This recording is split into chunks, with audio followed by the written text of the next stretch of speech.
Assalamualaikum warahmatullahi wabarakatuh.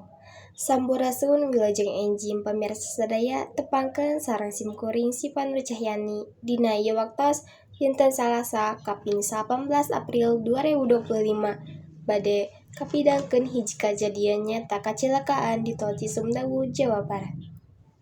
3 urang dilaporkeun maot dina kacelakaan nu ngalibatkeun 2 kendaraan di kilometer 188 Tol Cisumdawu.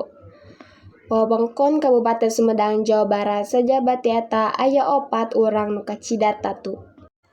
Numutkeun katerangan ti Kasubdit Gakum Ditlantas Polda Jawa Barat AKBP Wira, kacelakaan eta ngalibatkeun mobil minibus jeung mobil box merek Hino.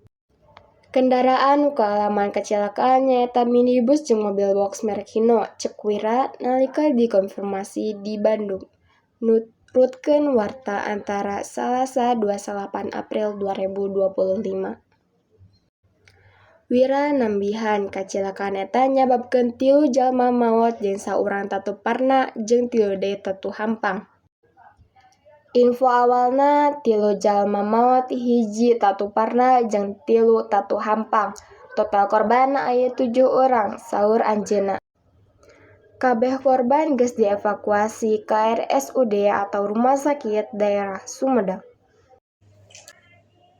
Pamirsa sadaya rupina ngan sakitu warta anu parantos didugikeun ku simkuring mugia mangpaat. Wilujeng enjing watepang deui di lain waktos. Simkuring si Panu Cahyani pamit undur diri. Wassalamualaikum warahmatullahi wabarakatuh.